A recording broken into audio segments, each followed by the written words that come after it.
Breaking news చూస్తున్నాం. తెలంగాణ స్థానిక సంస్థల ఎన్నికలపై ప్రభుత్వం కీలక నిర్ణయం తీసుకుంది. వచ్చే నెలలో స్థానిక సంస్థల ఎన్నికలు నిర్వహించాలని సీఎం రేవంత్ నిర్ణయం తీసుకున్నట్లు సమాచారం. నిన్న జరిగిన పీఏసీ భేటీలో మెజార్టీ సభ్యులు ఎన్నికలకు వెళ్లాలనే అభిప్రాయం వ్యక్తం చేశారు. సభ్యుల సూచనల మేరకు సీఎం రేవంత్ రెడ్డి ఏకీభవించినట్లు తెలుస్తోంది. ఎన్నికల నిర్వహణపై అత్యవసర పరిస్థితులు ఎదురైతే కోర్టును కోరాలని భావిస్తున్నట్లు పార్టీ వర్గాలు వెల్లడించాయి. పార్టీ పరంగా బీసీలకు 42% రిజర్వేషన్లు ఇవ్వాలని పీఏసీ భేటీలో నిర్ణయించింది. పార్టీ పరంగా బీసీలకు 42% రిజర్వేషన్లు ఇవ్వాలని పీఏసీ భేటీలో నిర్ణయించింది. దీని గురించి మరింత సమాచారం మా సీనియర్ కరెస్పాండెంట్ శ్రీనివాస్ అందిస్తారు. శ్రీనివాస్, చెప్పండి. దాదాపుగా నిన్న జరిగిన పీఏసీ భేటీలో ఏదైతే వచ్చే నెలలో స్థానిక సంస్థల ఎన్నికలు వెళ్లాలని అందరూ ముక్తకంఠంతో చెప్పినట్టు అర్థమవుతోంది. దీనికి సీఎం రేవంత్ రెడ్డి గారు అంగీకారం ఇచ్చినట్లు అర్థమవుతోంది. అవసరమైతే కోర్టును ఆశ్రయించాలని ఈ బీసీ రిజర్వ్ సంబంధించి మరి దీనికి తాజా అప్డేట్ ఏంటి?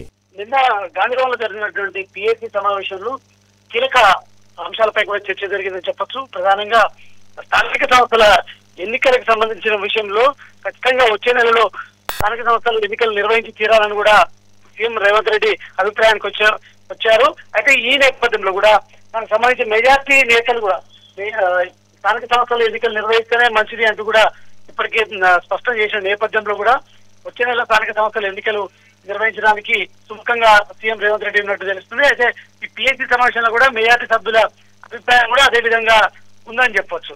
అయితే ఆ ఎన్నికల నిర్వహణపై కూడా అత్యవసర పరిస్థితులు ఏదైతే కోర్టుని ఏ విధంగా ఆశ్రయించాలని కూడా అంటే కోర్టును కూడా భావించాలని కూడా పార్టీ వర్గాలు వెల్లడించాయి. అయితే పార్టీ పరంగా బీసీలకు 42% రిజర్వేషన్ ఇవ్వాలని పీఎస్సీలో నిర్వహించిన నేపథ్యంలో కూడా ఈ విషయంలో అడ్డంకులు ఏదైతే అవసరమైతే కోర్టుకు వెళ్లాలని కూడా భావిస్తుంది. అంటే ప్రధానంగా స్థానిక సంస్థల ఎన్నికలకు సంబంధించిన అంశం కావచ్చు, అంటే కులగణనకు సంబంధించి కావచ్చు, అదేవిధంగా బీసీలకు 42% రిజర్వేషన్ విషయంలో ఇప్పటికే రాష్ట్రపతి దగ్గర 2 బిల్లులు పెండింగ్ లో ఉన్నాయి. ఆ 2 బిల్లులకు సంబంధించి ఏ విధంగా ముందుకు పోవాలనే అంశాలపై కూడా చర్చ జరిగింది.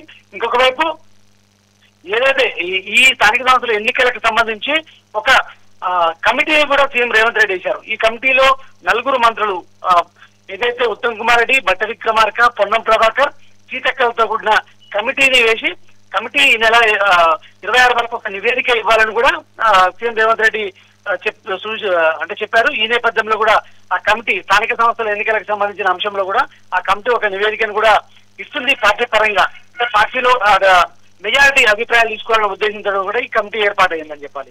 ఈ క్రమంలో కూడా ఆ కమిటీ నివేదిస్తుంది. అదేవిధంగా రేపు కేబినెట్ సమావేశం జరగాల్సి ఉండే, అయితే షెడ్యూల్ ప్రకారం రేపు జరగాల్సిన కేబినెట్ సమావేశం నెల 29కి వాయిదా పడింది.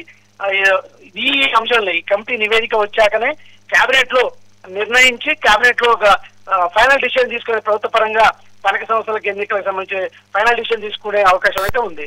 మరొకవైపు రేపు రాహుల్ గాంధీ చేపట్టినటువంటి ఓటు చోరీ బీహార్లో జరుగుతున్న నేపథ్యంలో కూడా అక్కడికి పోవాలని కూడా ఈ సమావేశంలో నిర్ణయం తీసుకున్నారు. సీఎం రేవంత్ రెడ్డితో పాటు అంటే ఈ నెల 26న సీఎం రేవంత్ రెడ్డితో పాటు మంత్రులు కూడా బీహార్ వెళ్లి రాహుల్ గాంధీ ఓటు చోరీ పాదయాత్రలో పాల్గొంటారు.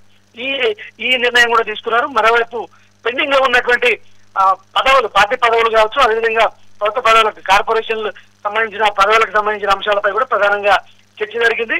మరోవైపు పార్టీలో జరుగుతున్నటువంటి అంతర్గత కుమ్ములాట పార్టీకి హెడ్డేక్ గా మారిన నేపథ్యంలో కూడా ఇలాంటి విషయాలు స్థానిక సంస్థల ఎన్నికలు సమీపిస్తున్న నేపథ్యంలో కూడా మంచి పరిణామాలు కావాలంటూ కూడా సీఎం రేవంత్ రెడ్డి సీరియస్ గా వారికి చెప్పినట్టు కూడా సమాచారం. ఈ క్రమంలో కూడా ఇవన్నింటినీ ఖచ్చితంగా మొత్తం ఎలాంటి ఇబ్బందులు తలెత్తకుండా అదేవిధంగా పార్టీల అంతర్గత కుమ్ములాటలు లేకుండా కూడా చూసుకోవాలంటూ కూడా నేతలకు సూచించారు. ఈ క్రమంలో కూడా ఆ జిల్లాల ఇన్ఛార్జి మంత్రులు చొరవ తీసుకోవాలని కూడా చెప్పారు. సో ఈ క్రమంలో ఇలాంటి కీలక నిర్ణయాలు అయితే తీసుకున్నారు.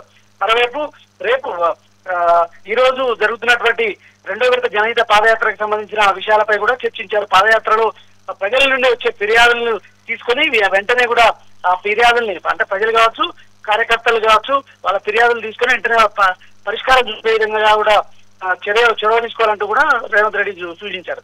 సో ఈ అంటే 3:30 గంటల సమయంలో జరిగినటువంటి ఈ సమావేశంలో కీలక అంశాలపై కూడా చర్చ జరిగిందని చెప్పొచ్చు. Rahim, Srinivas, right. Thank you for update.